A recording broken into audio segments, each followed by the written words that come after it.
Balik lagi sama Kakak Yosef. Aku Kak Angel. Kak Angel, tau gak? Hari ini kita nggak cuma berdua loh di sini. Masa sih Kak? Ada siapa lagi? Ada siapa ya? Ini dia. Hai, kenalin diri dong Kak. Aku namanya Karon, salam kenal ya. Nah, adik-adik udah pada kenal sama kakak-kakaknya kan? Nah, habis ini kita mau mulai ibadahnya. Dan sebelum mulai ibadah kita harus berdoa. Kakak-kakak juga harus berdoa ya, harus tutup mata, lipat tangan. Terima kasih Tuhan untuk hari ini Engkau memberikan kami kesempatan untuk beribadah kembali kepadamu Bapa. Kau berkati setiap masing-masing hati kami Tuhan. Kau yang tutup bungkus hati kami Bapa. Di dalam nama Tuhan Yesus kami berdoa dan mengucap syukur. Haleluya. Amin. Amin. Nah, adik-adik sebelum kita mulai ibadahnya, kita mau buat sesuatu loh. Wah, kayaknya seru nih. Buat apa sih? Nah, sebelum kita buat, adik-adik harus siapin bahan-bahannya dulu ya. Apa tuh? Wah, bahan itu gampang sekali adik-adik. Kita cuma butuhin kertas. Wow, kertas. Oke adik-adik, jadi kalian tuh cuma perlu siapin kertas kayak gini doang. Kalau kakak sih pakai kertas sudah nggak kepake adik-adik. Ini tuh pesawat yang bakal bisa terbang jauh gitu adik-adik. Dia tuh bagus banget. Nah pertama-tama kalian tuh harus lipat kayak gini dulu nih, supaya lipatannya itu bagus. Ini yang rata ya. Terus kalian buka, baru kalian lipat segitiga kayak gini. Nah udah disamain kayak gini, baru kalian lipat ke bawah. Ini supaya apa? Supaya pesawatnya itu enggak terlalu besar. Nah nanti kalian lipat ke dalam gini, lipat ke dalam, terus kalian bisa robek di sininya adik-adik untuk kunci biar dia tuh terbangnya tuh bisa jauh. Nah kalian buka lagi, terus kalian lipat ke dalam lagi. Nah ini tuh jangan sampai miring ya adik-adik ya, kalian ikutin garisnya. Nah tadi kan yang udah kita robek itu kita lipat ke atas adik-adik. Nah kayak gini, baru kita lipat dua ke belakang. Oke, nah sekarang kalian tinggal buat sayapnya. Sayapnya tuh terserah kalian mau lipat kayak gimana. Kalau kakak sih kayak gini lipatnya. Oke, bentar lagi udah mau jadi nih adik-adik. Nah pesawatnya udah jadi. Ini dijamin terbangnya tuh bakal bagus banget. Silakan dicoba. Nah adik-adik gimana? Pesawatnya udah jadi kan? Bagus gak yo? Pasti bagus kan? Pasti bagus lah. Nah setelah seru-seru tadi, sekarang kita waktunya fokus adik-adik. Kita harus puji Tuhan. Yuk sekarang kita siapin hati kita untuk puji Tuhan sama-sama. Jangan lupa bergerak ya. Yuk.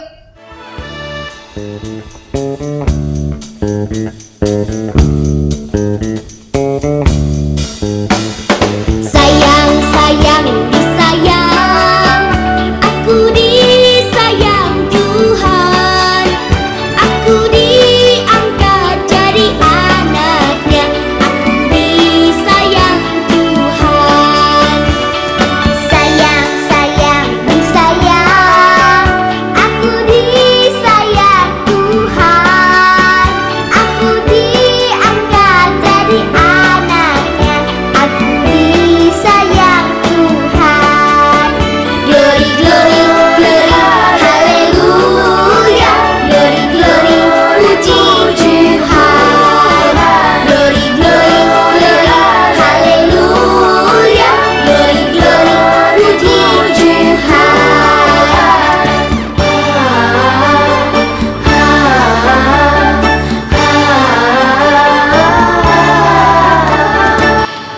Yeay. Hore! Yeay! Kita udah selesai memuji Tuhan ya adik-adik. Nah, tiba saatnya kita dengar firman Tuhan. Yuk adik-adik kita siapin hatinya, duduk diam untuk dengar firman Tuhan. Sebelum itu kita ambil sikap berdoa ya. Yuk adik-adik tutup matanya, lipat tangannya, kita doa bareng-bareng. Bapa di sorga, kami ucap syukur, terima kasih Tuhan buat kesempatan hari ini. Kami boleh sama-sama ibadah sekolah minggu secara online. Kami percaya Tuhan, Kau hadir di setiap rumah-rumah kami. Engkau ada bersama dengan kami. Setelah kami menaikkan pujian kami, kini tiba saatnya kami mau mendengarkan sebagian dari firman Tuhan. Penuhi setiap kami agar kami dapat mengerti firman Tuhan dan kami dapat melakukannya dalam kehidupan kami sehari-hari. Terima kasih Tuhan, di dalam nama Tuhan Yesus, kami sama-sama berdoa dan ucap syukur. Haleluya. Amin. Shalom adik-adik. Apa kabarnya adik-adik? Bersama Yesus, aku dan kau dahsyat luar biasa. Yes, yes, yes. Selamat bertemu kembali dengan Ibu Heni. Hari ini kita akan sama-sama belajar firman Tuhan yang mengambil tema tentang dosa kesombongan. Adik-adik, bertemu lagi dengan Ibu Heni. Nah, hari ini kita akan sama-sama belajar dari firman Tuhan tentang dosa kesombongan. Nah, kita ambil Alkitab dulu ya. Ceritanya diambil dari Lukas 18 tentang perumpamaan tentang orang Farisi dan pemungut cukai. Lukas 18 ayat 9 sampai dengan ayat 14. Nah, kita baca sama-sama ya adik-adik. Sudah siapkan Alkitabnya? Ayo, 1, 2, 3. Dan kepada beberapa orang yang menganggap dirinya benar dan memandang rendah semua orang lain, Yesus mengatakan perumpamaan ini. Ada 2 orang pergi ke bait Allah untuk berdoa. Yang seorang adalah Farisi dan yang lain pemungut cukai. Orang Farisi itu berdiri dan berdoa dalam hatinya begini. Ya Allah, aku mengucap syukur kepadamu karena aku tidak sama seperti semua orang lain. Bukan perampok, bukan orang lalim, bukan pezina, dan bukan juga seperti pemungut cukai ini. Aku berpuasa 2 kali seminggu. Aku memberikan 1/10 dari segala penghasilanku. Tetapi pemungut cukai itu berdiri jauh-jauh, bahkan ia tidak berani menengadah ke langit. Melainkan ia memukul diri dan berkata, Ya Allah, kasihanilah aku, orang berdosa ini. Aku berkata kepadamu, orang ini pulang ke rumahnya sebagai orang yang dibenarkan Allah, dan orang lain itu tidak. Sebab barang siapa meninggikan diri, ia akan direndahkan. Dan barang siapa merendahkan diri, ia akan ditinggikan. Demikian firman Tuhan yang telah kita baca dari Lukas 18 ayat 9 sampai dengan 14. Adik-adik, apa sih orang yang sombong itu? Ya, orang yang sombong adalah orang yang merasa dirinya hebat, sehingga tidak butuh Tuhan lagi, tidak butuh pertolongan Tuhan. Merasa dirinya sudah benar, sudah hebat, sudah bisa melakukan apa-apa. Contohnya, ada adik-adik yang suka pamer. Ini dosa kesombongan. Suka pamer, punya baju baru. Aku dong punya baju baru, ya kan? Kemudian apa? Punya mainan banyak. Pamer ke teman-teman. Mainan di rumahku banyak. Aku sudah punya mainan ini, mainan itu. Kalian belum punya kan? Aku sudah punya. Nah, itu namanya kesombongan. Apalagi menyombongkan diri karena hasil ulangannya bagus-bagus, pandai, kemudian merendahkan teman yang nilainya jelek. Nah, merendahkan dengan cara apa? Mengata-ngatai. Ah, kamu mah otaknya payah, nilai ulangannya jelek melulu. Aku dong hebat. Tiap kali ulangan nilaiku dapat 10, 10, 10. Tidak pernah ada nilai yang jelek. Nah, kita boleh berbangga kepada prestasi kita. Kita boleh bangga karena hasil ulangan kita dapat nilainya 10, hasilnya baik. Kita juga bangga karena kita rajin belajar sehingga kita menjadi murid yang berprestasi. Tetapi kita tidak boleh menyombongkan diri karena meskipun kita mendapat nilai-nilai yang bagus karena kita rajin belajar, itu semua juga adalah berkat daripada Tuhan. Tuhan mengaruniakan kepada kita kesehatan, Tuhan mengaruniakan kepada kita otak yang cerdas, ya, daya ingat yang baik, sehingga kita bisa belajar dengan fokus, belajar dengan sungguh-sungguh, sehingga waktu ulangan kita bisa mencapai nilai-nilai yang baik. Ya, kita boleh berbangga atas apa yang kita miliki, tetapi kita tidak boleh menjadi sombong. Ya, itu tidak boleh karena Tuhan tidak berkenan kepada orang yang sombong. Ingat tadi firman Tuhan bilang, orang yang meninggikan diri akan direndahkan. Justru sebaliknya, orang yang merendahkan diri itu Tuhan berkenan dan ditinggikan. Nah, adik-adik, cerita dalam kisah orang Farisi dan pemungut cukai ini sangat jelas. Dua-duanya datang ke bait Allah, tujuannya pasti mau berdoa. Ya. Yang satu, orang Farisi adalah orang yang suka memamerkan ya, tindakan-tindakan rohaninya di hadapan orang-orang. Waktu berdoa juga dia bilang ya, Tuhan, aku mah hebat, aku tidak seperti orang-orang lain, bukan pencuri ya, bukan pezina. Kemudian aku mempersembahkan perpuluhan aku ya, meninggikan diri. Sebaliknya pemungut cukai itu orang yang merendahkan diri. Dia datang ke hadirat Tuhan sebagai orang yang merasa tidak berkenan di hadapan Tuhan, sebagai orang berdosa. Dia menengadah kepalanya saja tidak berani ya. Dia bilang katanya, ya Tuhan, aku ini orang berdosa ya, layakkan aku supaya ketika aku berdoa Tuhan mendengar akan doaku. Nah, ini adalah tindakan yang dipuji oleh Tuhan Yesus. Tuhan Yesus bilang, kedua orang ini siapa yang dibenarkan? Yang dibenarkan adalah si pemungut cukai. Kenapa pemungut cukai ini dibenarkan, sedangkan orang Farisi tidak dibenarkan? Karena pemungut cukai itu tidak tinggi hati. Sebaliknya orang Farisi orang yang tinggi hati. Oh ya adik-adik tahu nggak sih pemungut cukai itu apa? Pemungut cukai adalah orang yang bertugas mengambil pajak kepada rakyat. Pada zaman itu ada yang namanya pemungut cukai, yaitu petugas pajak. Jadi dia datang ke rumah rakyat, ke rumah dari satu rumah ke satu rumah, meminta kepada rakyat untuk bayar pajak kepada pemerintah.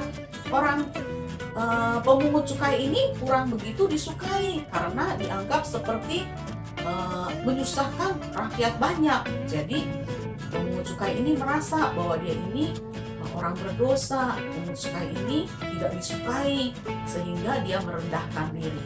Nah adik-adik, kita sebagai anak-anak Tuhan juga harus seperti pemungut cukai ya, merasa tidak layak, kemudian merendahkan diri di hadapan Tuhan. Jangan seperti orang Farisi yang merasa hebat, merasa benar ya, sudah top ya. Pokoknya dia tidak seperti pemungut cukai. Orang Farisi itu segala-galanya baik, segala-galanya bagus. Tapi itu anggapan siapa? Anggapan dirinya sendiri. Sedangkan Tuhan Yesus bilang apa? Tidak, aku tidak berkenan kepada orang Farisi ini. Nah adik-adik, coba selama ini adik-adik lihat, apakah adik-adik punya dosa kesombongan? Secara tersembunyi, diam-diam adik-adik suka sombong, suka merendahkan temannya yang lain. Ah, kamu mah payah. Ah, kamu mah miskin. Ah, kamu mah tidak bisa apa-apa ya. Tidak boleh. Kita tidak boleh menganggap diri kita tinggi. Kita tidak boleh menyombongkan diri karena Allah tidak suka. Allah tidak berkenan. Adik-adik, kita harus ingat ya, firman Tuhan mengajarkan kepada kita dalam Lukas 18 ayat yang ke-14, aku berkata kepadamu, Tuhan Yesus bilang ya kepada murid-muridnya, orang ini pulang ke rumahnya sebagai orang yang dibenarkan Allah dan orang lain itu tidak. Siapa yang dibenarkan oleh Allah? Itu pemungut cukai. Dan orang Farisi digambarkan orang yang tidak dibenarkan Allah. Kemudian, sebab barang siapa meninggikan diri, ia akan direndahkan, dan barang siapa merendahkan diri, ia akan ditinggikan. Amin adik-adik. Ya, adik-adik, kalau kalian sudah dengar firman Tuhan ini, belajar bersikap baik ya, bersikap rendah hati terhadap sesama, jangan suka sombong. Demikian cerita firman Tuhan pada pagi hari ini. Tuhan Yesus memberkati adik semua. Mari sebelumnya kita sama-sama berdoa untuk firman Tuhan yang sudah kita dengar. Kiranya firman Tuhan ini boleh menjadi rema bagi adik-adik semua. Dan firman Tuhan ini boleh adik-adik jalankan dalam kehidupan sehari-hari. Amin. Yuk kita doa sama-sama. Lipat tangannya, tutup matanya. Tuhan Yesus, terima kasih kami sudah mendengar cerita firman Tuhan tentang dosa kesombongan. Kami tahu seringkali mungkin tanpa disengaja kami telah berbuat sombong, menyombongkan diri, menganggap diri kami benar, dan memandang rendah teman-teman kami. Tetapi pada hari ini kami diingatkan oleh firman Tuhan ini supaya kami tidak berlaku seperti orang Farisi, tetapi kami mau merendahkan diri kami, berlaku seperti pemungut cukai supaya kami dikenan oleh Tuhan Yesus. Terima kasih Tuhan. Dalam nama Tuhan Yesus kami berdoa dan ucap syukur. Haleluya. Amin. Terima kasih adik-adik. Tuhan Yesus memberkati. Gimana adik-adik? Udah dengerin kan firman Tuhan barusan? Kalau kakak Aaron dapat apa? Kalau menurut kakak, orang yang sombong itu biasanya tidak menemukan Tuhan. Dan Tuhan selalu merendahkan orang yang sombong. Oh, jadi Aaron kalau kita nggak mau direndahkan dan kita disayang Tuhan, kita nggak boleh sombong ya? Betul. Dan kita selalu harus rendah hati. Adik-adik, ayat Mas di minggu ini berhubungan loh sama firman Tuhan barusan yang kita dengar. Itu ada di Matius 23 ayat 12. Ayo kita cari bareng-bareng. Nah, kakak bacain ya. Dan barang siapa meninggikan diri, ia akan direndahkan. Dan barang siapa merendahkan diri, ia akan ditinggikan. Jangan lupa ya adik-adik ayat emasnya. Oke adik-adik, sekarang kita mau tutup ibadah kita dengan doa ya. Tapi sebelumnya kalian harus jadiin ayat yang dibacain sama Kak Yosef tadi, itu sebagai ayat emas, ayat pegangan kalian ya. Oke, semuanya kita tutup mata, kita lipat tangan kita mau berdoa. Bapa di dalam surga, kami mengucap syukur Tuhan untuk hari ini. Kau sudah mengizinkan kami untuk beribadah Bapa. Kau berkati kami supaya kami bisa menjalani hari-hari kami dengan baik Tuhan. Kau berkati juga orang-orang di sekitar kami Tuhan. Kau yang berkati mereka Bapa. Di dalam nama Tuhan Yesus, kami anak-anakmu kami sudah berdoa dan mengucap syukur. Haleluya, amin. Sekarang kita ada Bapa kami. Bapa kami yang di surga, dikuduskanlah namamu. Datanglah kerajaanmu, jadilah kehendakmu di bumi seperti di surga. Berikanlah kami pada hari ini makanan kami yang secukupnya, dan ampunilah kami akan kesalahan kami, seperti kami juga mengampuni orang yang bersalah kepada kami, dan janganlah membawakan kami ke dalam pencobaan, tapi lepaskanlah kami daripada yang jahat, karena Kaulah yang punya kerajaan, dan kuasa, dan kemuliaan sampai selama-lamanya. Amin.